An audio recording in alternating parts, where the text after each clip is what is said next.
I was with my father looking for cars, buying cars or selling cars. So I went into business thinking, how to buy something, how to sell something. In 1992, my father didn't just give me the business, I had to buy it. But after half a year, I didn't give up. At this time already not. I didn't make a lot of friends at this time in the business because, you know, the cake, everybody had a piece of the cake already. No, I was coming in, taking a piece, all the other pieces went smaller. So the others were not happy.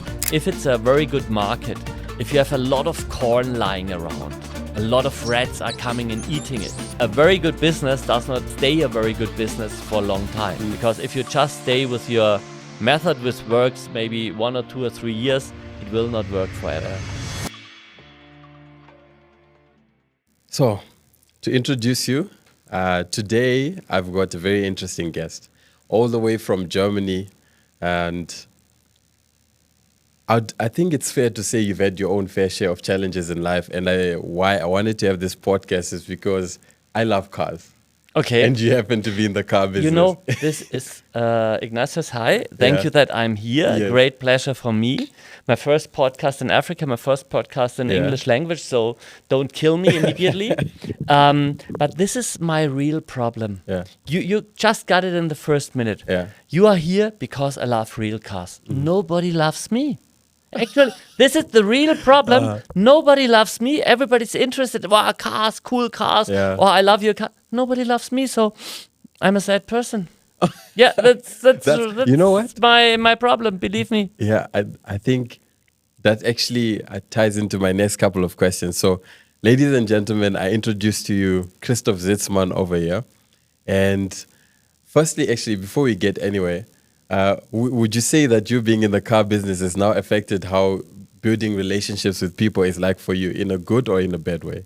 Well, I think every business has its good and bad habits or ways. So, well, I was born in the car business. I think we will come to this question once more. Oh, now I find out I didn't shave. I'm very sorry.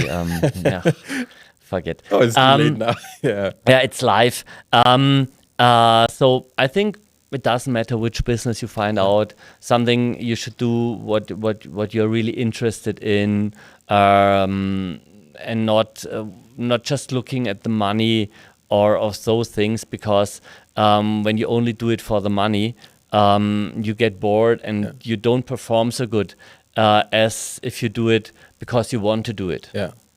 Okay, good. So tell me, what's your story?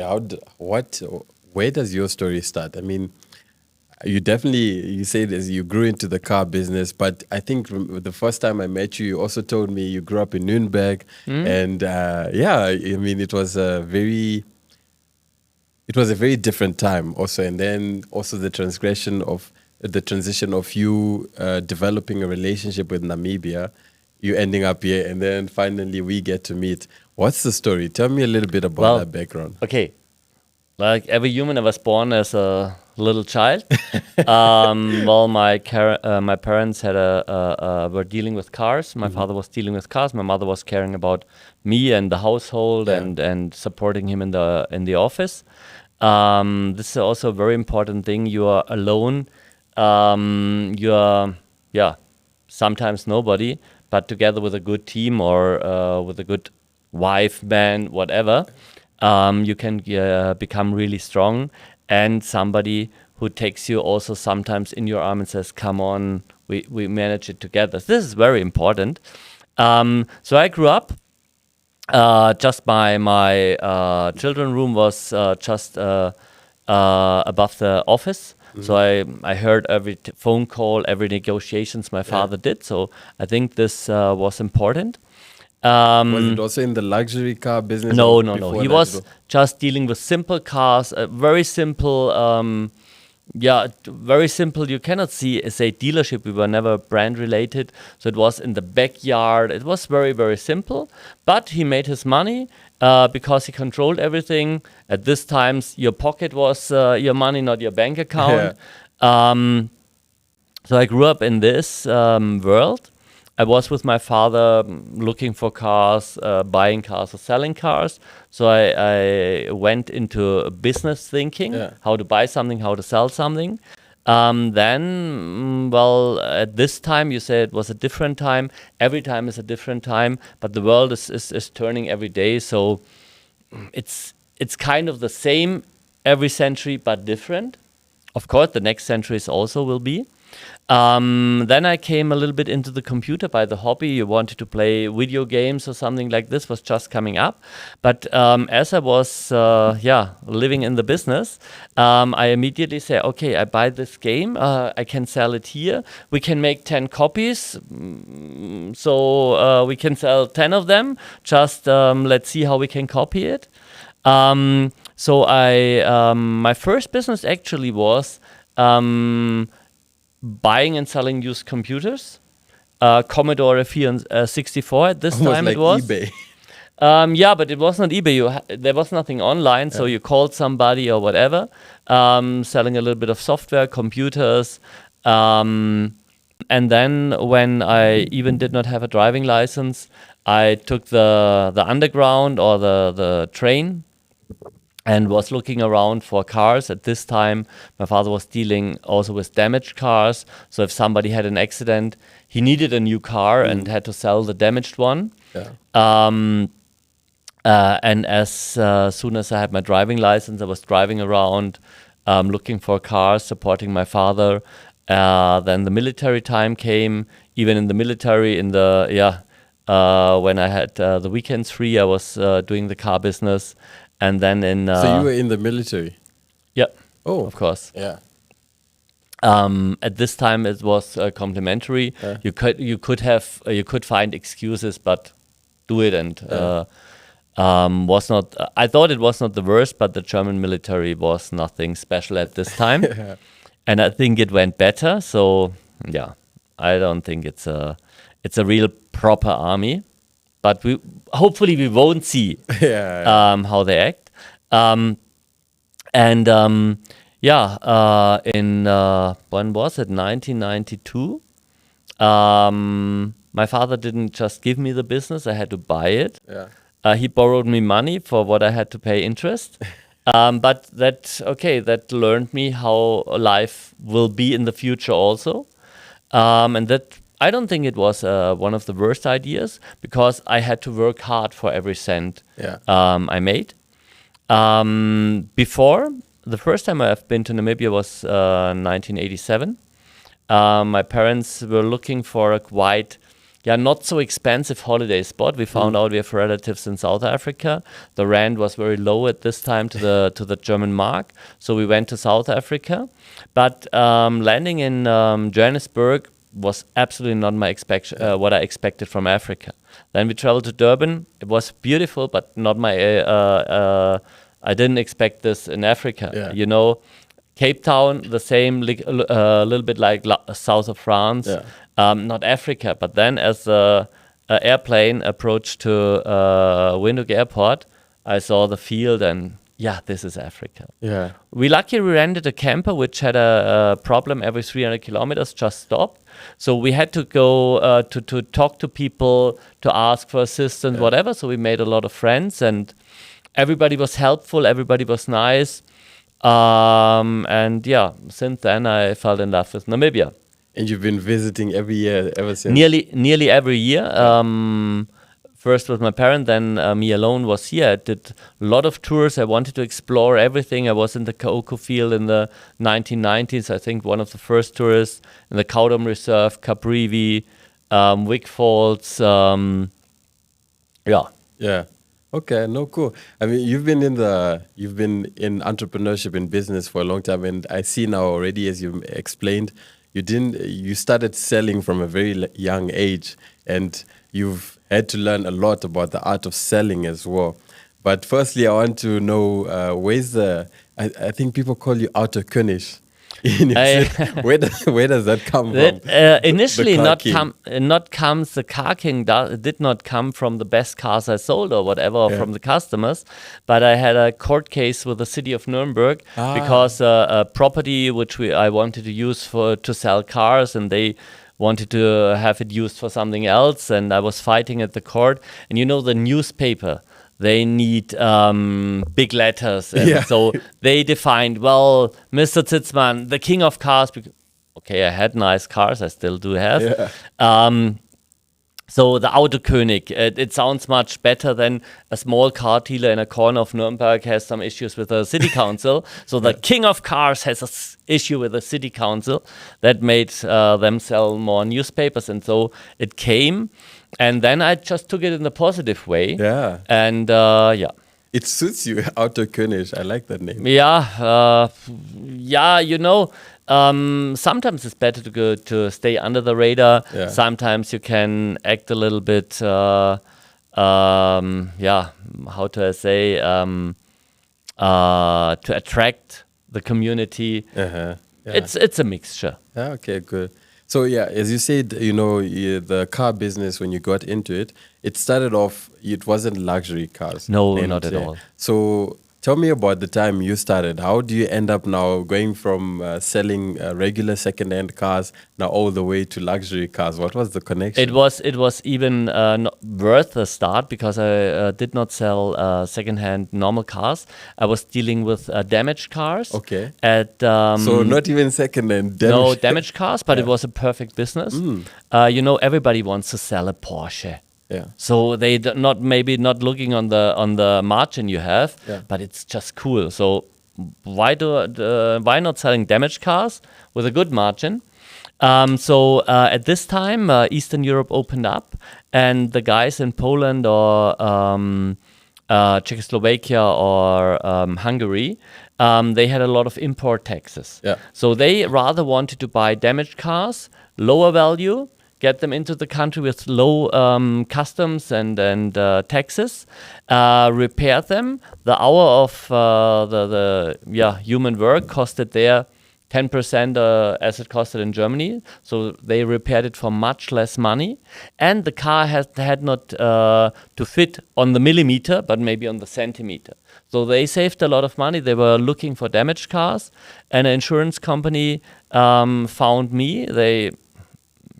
The same like our introduction. They not really wanted me as a clever young car dealer. They maybe were searching for an idiot, just giving the second prize to against the guy they were in charge with. Yeah. But I was fighting hard, and it was half a year. They really only called me for making offers. No business was developing out of this, but after half a year, so they were calling you to find out what your price is. Yeah, so they just can maybe telling the other guy, okay, he said 1,000, make it 1,100, you get it. But after half a year, I didn't give up. At this time, already not. Then the first business came, the second, and then I was hard. I always was there every day. Though other insurance companies said, okay, Mr. Zitzmann, can you also support us with the damaged cars? And then it went quite big. I didn't make a lot of friends at this time in the business, because, the cake, everybody had a piece of the cake already. No, I was coming in, taking a piece, so all the other pieces went smaller. So the others were not happy. So it was hard, and you had to look back and forward and be careful, but also go straight forward. So this what I started, and then also I love cars. I wanted to have a BMW Z3 when it came out. It was a very cool new car, new small roadster. That I would like to have this car, but I never bought a new car for me. So I said, okay, if I buy this car, I can also rent it out and get some money in, not only losing money. So the car rental started with a BMW Z3, because the big ones like Avis or Sixt or Europe car, they didn't have something like this. They only had the normal ones. So we started the car rental business. And then, it was working with a Z3. So a Porsche Boxster came, then a Porsche 911, then a Mercedes SL and a Mercedes CL 500 and 600. We bought, rented out, then we also sold it. So we got into this business with a smaller luxury cars. Then okay, the Ferrari was a big step. So first a Maserati, and then the first Ferrari. Then it went quite fast. Lamborghini, Aston Martin, Rolls-Royce, Bentley. Before you know it, Bugatti. Long time later. So we rented out those cars. It was also okay. It was a good niche because the big companies didn't do that. And with a fancy rental cars, also the luxury cars came more and more into the sales business. So this is the way it developed. But I wouldn't have had a problem just staying with damaged cars. Yeah, but really. If it's a very good market, if you have a lot of corn lying around, a lot of rats are coming and eating it. So a very good business does not stay a very good business for a long time. Because if you can make a big margin, a lot of others come and also want to do this business. And this is very important. You always, as the world is doing, turning around every day you must define your business new, think, okay, what changed? Because if you just stay with your method, which works maybe 1 or 2 or 3 years, it will not work forever. You say the margins with the broken down cars, the damaged cars were quite good actually. But were they better now once you got into the luxury market, or is it the margins are low? It's just that the prices are much higher. The prices are higher, and comparing to the higher prices, the margins in percentage are much lower. But because the price is so high, you are able to make more from those small. Not especially making more. You also have much more risk. Well, okay. I went kind of successful. But it's not because I'm dealing with luxury cars, because I was and I still do work hard. This is the issue. It has nothing to do with luxury cars. It's just nice when you like it. And to use luxury cars for marketing. As you said, as our introduction was, cars. Cars is the issue. Cars, watches, champagne, parties. This is the community looks on. So if you deal with damaged cars, it's not sexy. If you deal maybe with rubbish, you can make a lot of money out of rubbish, but it's not sexy. Tell me, I mean, there was an interesting transformation from going from damaged cars to luxury cars. And what was it that you learned? I mean, you've probably dealt with also a lot of wealthy people as well buying cars, and you've also dealt with probably a lot of people faking it as well, trying to buy the cars and probably trying to scam you and all those things. What have you learned in terms of psychology of working with people when it comes to luxury products? You know, are people buying really because they like things, or is it more a thing of ego, status, all that? What have you learned? Mixture. Luxury, compare it to going to a discotheque. You buy a bottle of champagne for, I don't know how much they cost here. Let's say a big bottle, 10,000 Namib dollar. You know, in the shop it's costing, instead of 10,000, maybe 1,000 or something like this. But you want it now in the discotheque with all the people around, with your friends around, not only to show off, but to enjoy. So luxury is a feeling. If you're wearing Versace or Lacoste, it's the same textile than no name. But you know for yourself, I can afford it, I made it. You can show what your status is, what you love, what you like.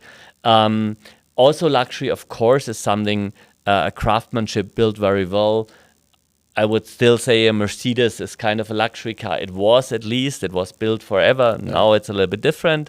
The craftsmanship on a Lamborghini with the performance, with everything, it's craftsmanship.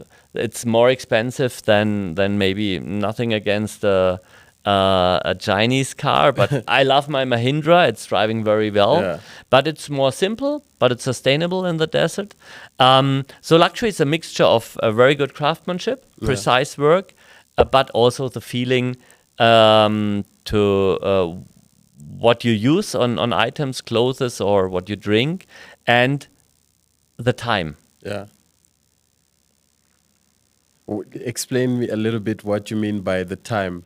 You want the champagne in the discotheque in the night at 12, not in the not. You don't want. It makes no sense getting discount. You know, you are in a good mood. Maybe some nice girls are dancing, and you say, hey, "Come on, let's have a drink." So if they say, "Well, the champagne now costs you 10,000, but in 2 hours we have happy hour, it's only 5."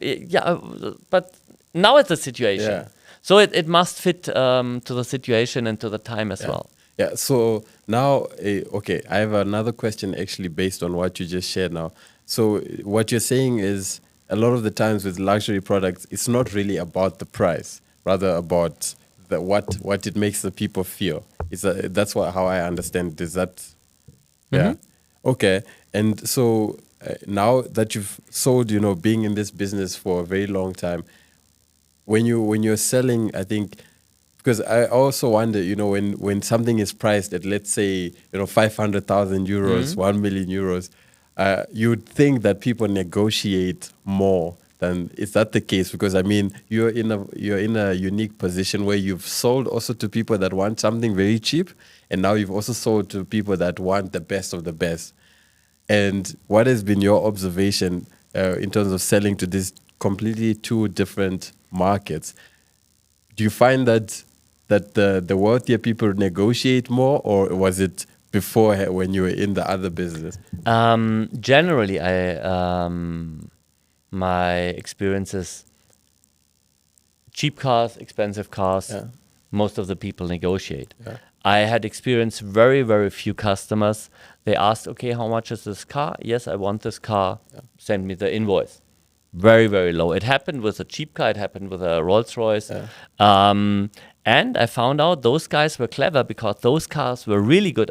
Maybe I was an idiot. It was too cheap. Yeah. But they just said, okay, no, I buy it now. Send me the invoice. Deal is done. But a lot of agents in between, when they call me, well, I have a final client for this Rolls Royce or Mercedes or Lamborghini. Don't worry, he's a really rich guy. The price is not the issue.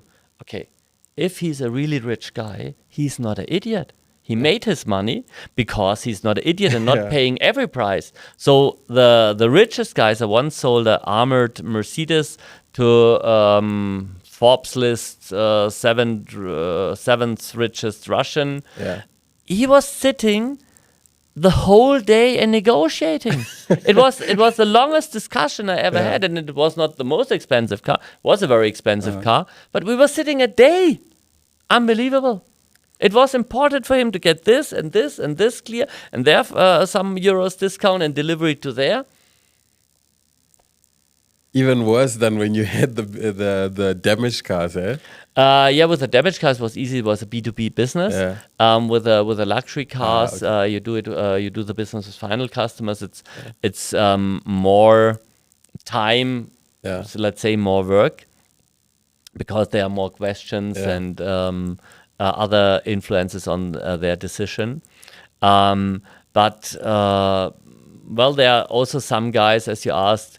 Yeah, they try to scam, and if they come in the finest suit and everything, I'm always a little bit skeptic. I had guys buying very expensive cars, just coming in with the jeans and very easy, very polite, Easy fine. peasy. Yeah, Easy peasy. I see also. So, I mean, you have a very strong connection to Namibia, right?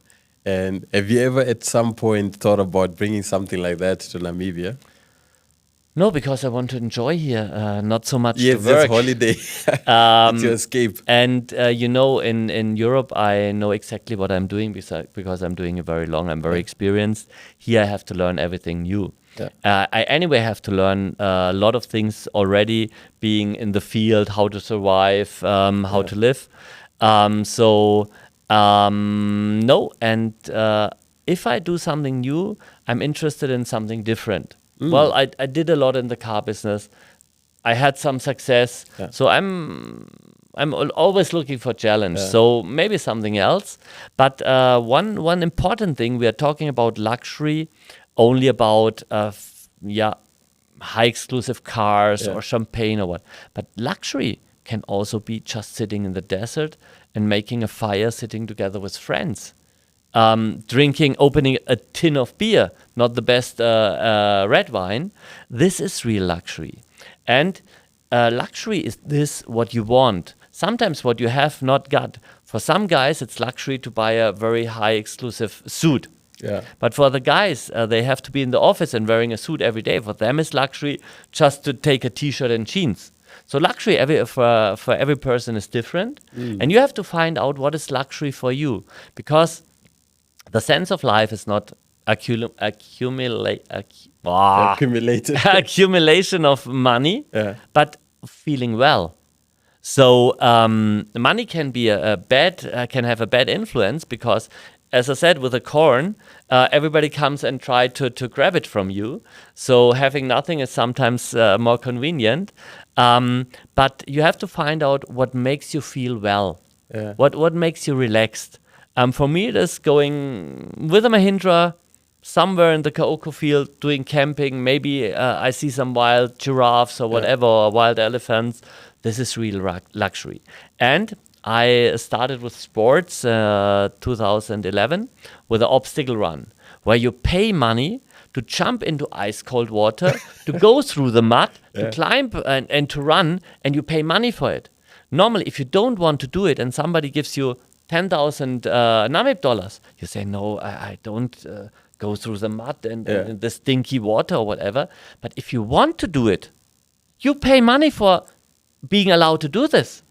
So you define it yourself. And this is what I mean. It's not important to work with cars or whatever. If you want to do something, so if I wanted to make this obstacle run and come to the finish line, then I'm good. But if somebody pays me maybe to make this, well, it's not my idea. I go slower. I just have to cross the finish line. Doesn't matter in which time. So the motivation is the most important thing for success. Of course, knowledge, but the motivation must be to know the right things, to be on the right time, on the right place. And luxury is also having finished a marathon or ultramarathon and crossing the finish line. You have it's such a luxurious feeling, but it's a hard work to come to this. And runners doing ultramarathons, sometimes you have those signs after some kilometers. Pain goes, pride stays. So you are proud of yourself and you cross the finish line in a good time, and this stays forever. The pain goes away again after some time. I like that because I think a lot of us are very tied into this because, you have social media nowadays and all that, and you see so many things on a daily basis where you just think, oh, you're supposed to I need a Porsche, I need a Rolex watch, I need champagne. No, you need to be happy in the evening. Surrounded by nice people, well, you won't have so much friends as you have followers on Instagram. But it's important to have good friends.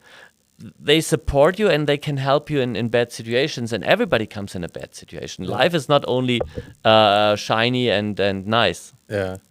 And also, one thing I was thinking of when you were talking is, because I remember the first time you met me, the first time we met, you told me, I was saying something and then I said, when you work with first world countries. Then you said, no, Namibia is a first world country. Africa is first world. And where does that mindset come from? Yeah, that mindset comes from, you must just be happy. But I mean more so how you started viewing Namibia and all the other countries in Africa as first world, also because I think you have a strong connection to wanting to be in nature.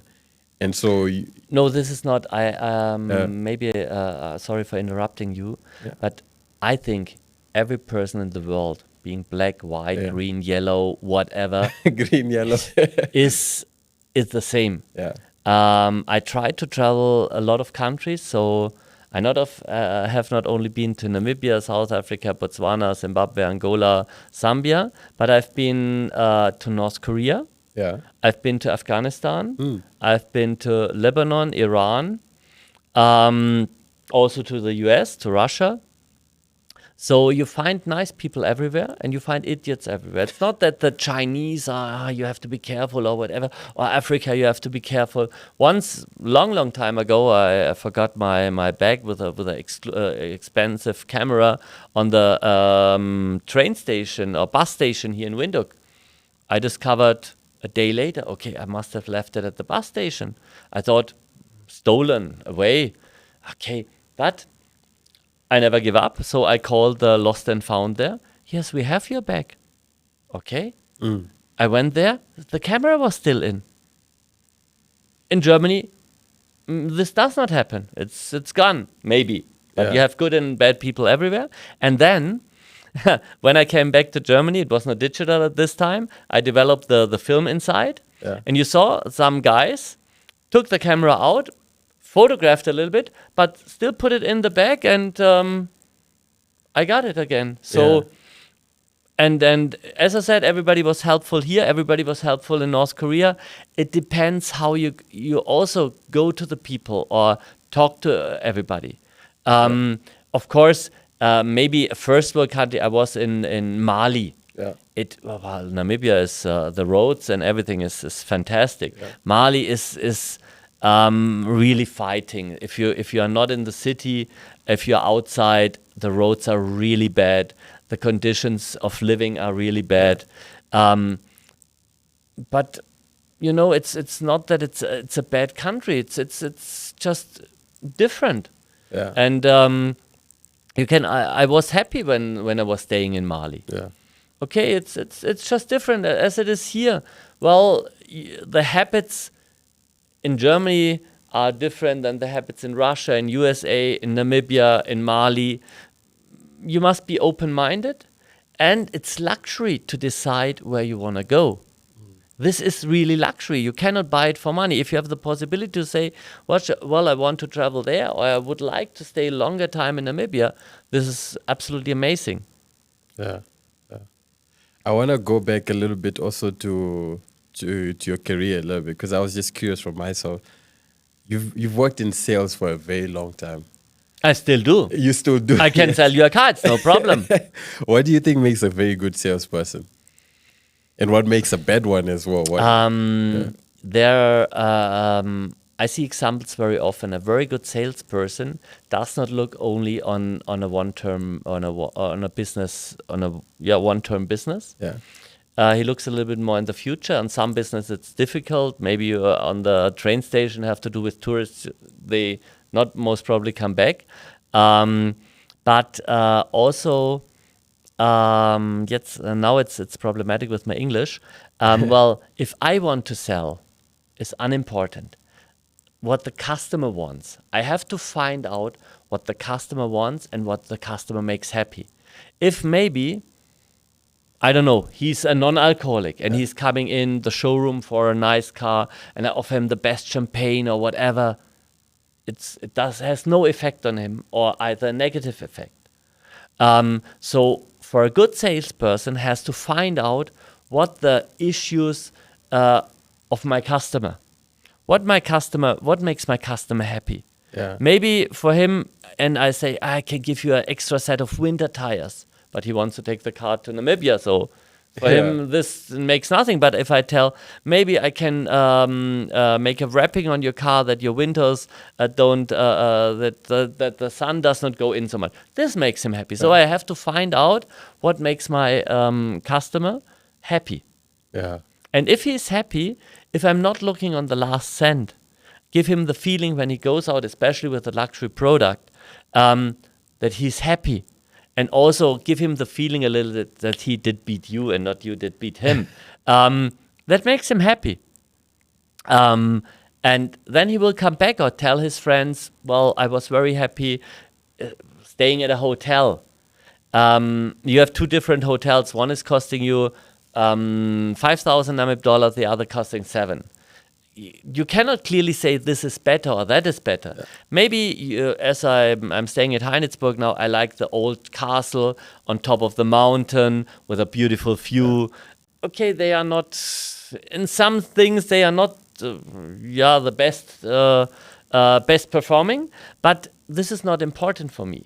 I like the view, sit on the terrace, have a nice beer, a nice drink, or a nice glass of red wine, or even a nice water. The pool is not too big, but I love the scenery of the pool. I love the view, so I'm happy there. So for a good salesperson, find out what your clients want, where your clients are. For me also as a car dealer, well, not everybody will be happy with our dealership because we are a little bit crazy. We have an old fire brigade car or an old Volkswagen next to a Lamborghini. So some people say, no, don't come in. I need luxury. I only want the best cars. And you have something like, yeah, it's me. Yeah. So if you are not happy, maybe I can try to make you happy, but some people have different ways of thinking or want different things. I have friends. When I say let's go camping in Namibia, it's cool and there and we get fresh meat. We just ask somebody who hunted something. We get fresh oryx. No, they don't want. No, I need luxury. I want to know how far the next doctor is. That's important. That's the question since Corona. I always ask him. Okay, well, when I'm in the desert, maybe the next doctor is 120 kilometers. Is it far or not? Is 60 kilometers better? Is 20 kilometers better? Do you want to live in the hospital or so? Everybody has different issues. You have to find out as a good salesperson what is your opposite guy or your customer. And with some clients, you have to say maybe no. I don't concentrate upon them. Let them go somewhere else because you are as a good salesperson. You also have a personality. Yeah. You can go into the customer, but not into everything. Yeah. Okay. I mean, let's talk marketing. Because, I mean, there's the one side where you say there are a lot of, as a salesperson, you need to be good and understand what the customer's needs are and everything. But what role then does marketing play in a business like yours that you've been in? And would you say marketing has been more important or it's more so the relationship building rather? I think it's two things. When my team is talking with me, I inspired our Instagram channel. That's good. But our sales manager who is caring about the car sales, he says, well, Christoph, what you are investing in Instagram with the time, nobody buys one car more. I think this is the knowledge of the brand. Auto-Zitzmann is quite popular, not only in Germany, but in Europe. It's well known in Europe. And so maybe also kids in the age of 11, they know us. Yeah. They don't buy a car, not tomorrow, maybe in 8 years. Yeah. But this is like Coca-Cola. I think they don't sell more drinks because they have a big advertisement somewhere on the street. Yeah. But it's their brand build. And the other thing is, you have to select out and have a personal relationship, especially in this a luxury car business as we are, to the customer. He must be happy with you. Yeah. And also, what is very important, the customer must trust you. And this is something you have to build up. Trust is very, very important. In business, as I said, not only going for one shot, but build up a relationship. Yeah. We survived the crisis, the financial crisis, Corona crisis, because we have customers which rely on us, which trust us, which ever came back, even if they sometimes get maybe a better offer from some competitor who wants to go into the market. He offers something cheaper, he makes maybe some loss, but he wants the client. Yeah. So, but the intelligent clients know the next time I pay more because he also must make a living out of his business. Yeah. So having trust or the clients trusting you and you can trust the clients is very important for the long-term business. And coming to Instagram, you see everything, the nice car, the champagne, the watch, and you want it now. No. Go slow, but go sustainable. Go higher in the level, what you achieve, what you work, or what you can afford. Then build a fundament, a foundation. Yeah. Build a strong foundation.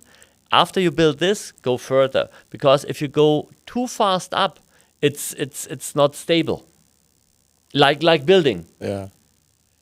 And tell me what, because I see a lot of the the social media, for example, in your market in Germany at the moment, it's very different from how social media currently is in Namibia, for example. I mean, and Namibia is also still, I think, getting used to a lot of the social media marketing and everything. And me being in marketing, I think your social media does very well for your business, actually, because, I mean, it's even reached me from here. And and currently you're seeing a lot of we're speaking about it with another lady who's in real estate, that at this stage, marketing kind of turns into marketing for the world, because what's stopping a minister from South Africa from buying a property in Germany as an investment property? What's stopping another politician from Germany from investing in Namibia? I mean, you've invested in Namibia, and you're from Europe, right? So social media kind of does that. It bridges that gap, and I feel so. So what have you observed as kind of, I don't know if you've maybe taken a look into it in terms of the difference in social media usage of social media platforms in a country like Germany compared to Namibia, for example? I haven't inquired this, but Yeah. for me now, I don't see much difference. Well, I think also on social media, being sustainable, being honest, Yeah. as I do, I don't just show luxury or whatever. Yeah. I show what I am. Yeah. I deal with luxury. I love luxury sometimes. I love partying in an exclusive club. I'm very proud that I have the chance to come in there in the right time and being on the right table and having the possibility to open up a bottle. Yeah. But I also show I'm very happy just being out in the desert. Yeah. I'm very happy about seeing giraffes somewhere in a riverbed. That gives me the same kick or the same happiness. Yeah. So, and I don't have the followers, millions of followers or whatever. You know, I'm doing my social media myself. I have unfortunately no social media marketing agency as you do. I want to do it myself. If I'm overstressed or I just want quietness, I don't do something for several days. Yeah. If I have fun and I want to share it, that also makes you happy. You can share it with your community. You get feedback. But it depends also on my private situation. Yeah, because I was gonna ask, you're very active on social media, and it's in a good way also. And I was wondering, why don't you have a social media manager yet? Yeah, you know, if I post something, it's my feeling I just do. If you have a social media manager, you make a social media plan when you post something. Best time is in the evening at 7 or at 6 or on the afternoon. You know, I'm authentic. When I'm happy and I want to share it with the community, I share it. If I film something funny, okay, I share it. But I don't plan tomorrow at 6 there must be a funny video. So I don't use it just as a sales instrument. Then you should do this. For the Auto-Zitzmann channel, our marketing team is doing the videos Friday late afternoon. Several times, planning the video, the social media content for a week. My social media is private. I do funny things, sometimes luxury, sometimes very easy. Do you sometimes feel like the world has become like that, in a way that a lot of the times people tend to be very performative because, of how social media is? Sometimes people don't show their true selves out there. Sometimes they show or they show not. Sometimes people don't show their true selves. Don't show. Yeah, that's right. They want to perform cool with the coolest cars. You know, in Russia, it's I just heard from my girlfriend always. You can rent big buckets of flowers that you show that everybody loves you and sends you big buckets of flowers. Or that's a bit sad. Yeah, but it is you want to show off. Yeah. So, but also it happened without social media. Yeah. Okay. So it's not how should I say, it's not something very new, it's just different. You know, in former times you advertised in a newspaper. Now you're advertising on Google or via social media. The medium just changed. No newspaper anymore, going online. Yeah. it has advantages and disadvantages. You're much faster because in former times you had to send to the newspaper, well, for the next week I want to advertise this. Now you can do it online in 2 minutes, the whole world sees it. Yeah, this is advantages, but there are also disadvantages. So the world always will change. We cannot stop it, and we cannot accelerate it. It goes. And as I said, you always, when you wake up in the morning, it's not like, what is this American movie, Daily Greet the Murmeltier. It's not every day the same. So every day is different. You cannot turn back the time. You cannot speed up the time. This is nature, and you must also be, what to say, you must come along with this. You cannot influence everything. And the most important thing is you're healthy and you're happy. If you have money or not, it's nicer if you earn some money, but it also could have a bad influence. True. What was it like going to Afghanistan and North Korea? Well, North Korea, I just wanted to see how it is there. I wanted to show my son. He was very young. Well, he's growing up with luxury cars and whatever. So it's possible for people to actually go there and visit? Yes. There's a special agency, and it was in Norway or something. We booked with them. You're always accompanied with 2 guys. Maybe one was from the intelligence there. The other one was translating, because you have no signs on the street in English or whatever. So you need assistance. But it was lovely people, and I also have been there twice. It was a funny story, because I told my son, well, I will show you North Korea, the only country 10 years ago which has a totally different system. Okay, he was, I don't know, 10 or 9 or something, and on the next day he said, no, we don't go, we will die. I said, hey, come on, I would never bring you in a situation which is really dangerous.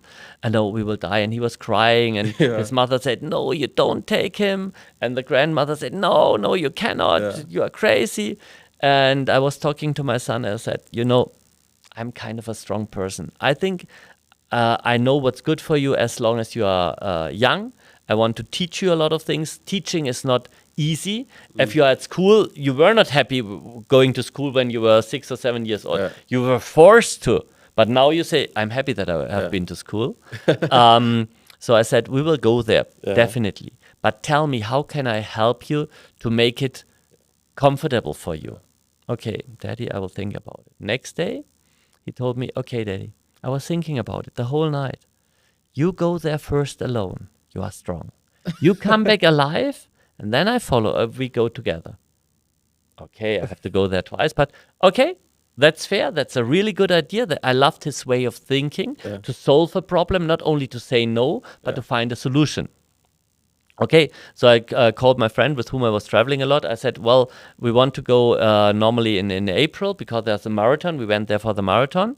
So we have to go earlier. We went also for New Year's Eve. So we have been the first time, and the second time we had to book with the same agency. I said I want the same guy for translation and bringing us around. And the second time it was much more open. Who goes to North Korea 2 times? We went to fancy restaurants where you can get everything, Kobe steaks and fresh brewed beer and driving Mercedes. And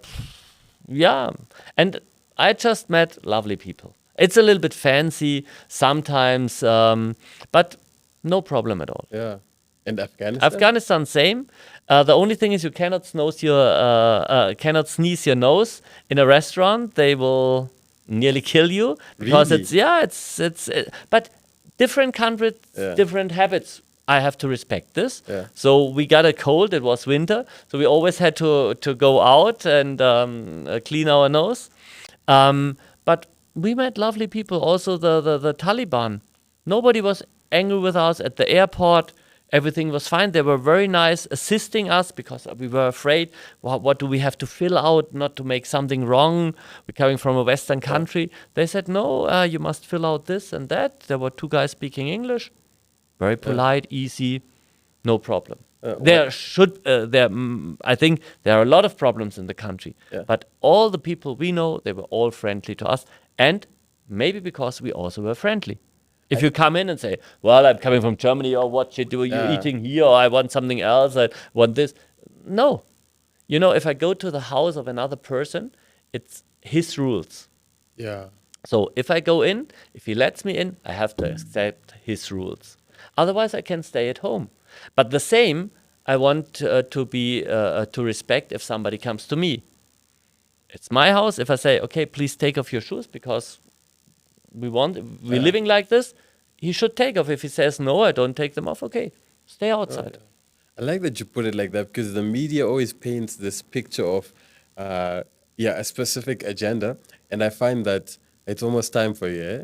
Unfortunately, yes. Yeah, and it's But we can continue next time. yes, yes, definitely. I'll roll it off in a bit. But that the media always paints this specific agenda, and you find that a lot of the times, no matter where you go, like you said, you actually always find good people. Most people are just trying to be good and get on with their life. Yeah, but it's it's interactive. Yeah. If you are arrogant, the other person also Yeah. acts a little bit like this.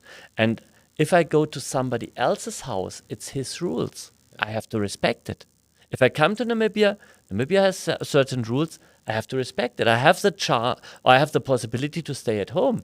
Nobody forces me to come here. If you ask me to come because I have special knowledge for something, then I can ask, okay, I come, but I need this or that. But if I want to come, if I knock on your door and say, "Please let me in," and you say, "Okay, take your shoes off or take your hat off or whatever," okay, I have the possibility also to stay outside. If I come in, I have to be polite. Yeah, like that.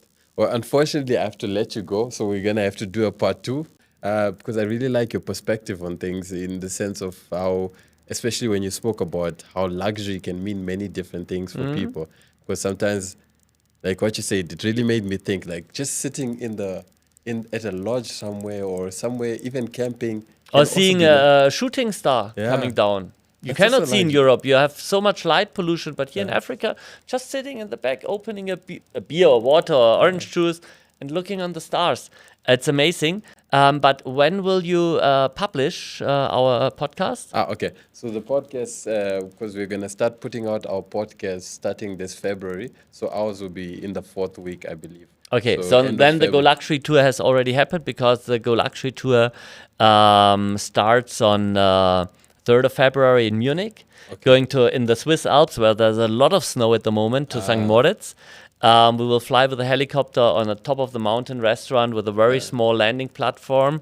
It's very, very fancy. It's cool. Yeah. And I always do the whole tour before, so I experience everything, see what's good for our participants. Then after St. Moritz, we go to Turin in Italy, which is very famous for car production. But we found an old castle from the 11th century. We organized a 53-meter yacht where we can party on, where we have dinner and party on in the evening. And then we, of course, luxury, we have to go to Monaco. And we end up in the casino, and then we see for each participant if the tour was for free, if he's lucky in the casino, or the tour was really expensive if he loses. Oh, that's nice. I think it's about what, 20,000 euros? At some point, I'd want to do something like that. What? The Go Luxury Tour. No, the Go Luxury Tour is much too cheap, unfortunately. Really? It is because it's fully packed with events, exclusive hotels. Okay. The Go Luxury Tour actually is around 10,000 euros. But you can Google the hotels, how much they are already, and it's something. Well, you have to be able to afford, but it should also not be something what you do every month or even not every year. It should always be an icon and be in your brain as something very special what you did once. Well, we have people doing it not every year, but coming more often, being joining the Go Luxury Tour the 5th time already. So it's always half-half, people doing it the 2nd or 3rd time or coming back, and new guys and girls on the tour. Nice. Can we do rock, paper, scissors? And if I win, then we have to send. We can send you one of our videographers to go make some video. We always have videographers with You us told and a me. camera team. And we already had Namibia actually is in the top 5 of the countries of the participants. We already had 4 Namibians on the tour. Ah, you've told me one. What are the other 3? It was two couples. Yeah. But luxury is also not talking about your clients. Yeah, exactly. I knew it. So no problem. That's why also I know you're looking to invest in Namibia now, but I do want to speak about it because I don't know, maybe you don't want to, share it. No, I'm always open. I'm just interested in the country to learn new things, but we will see. We can go into this the next time. Yeah, alles gut.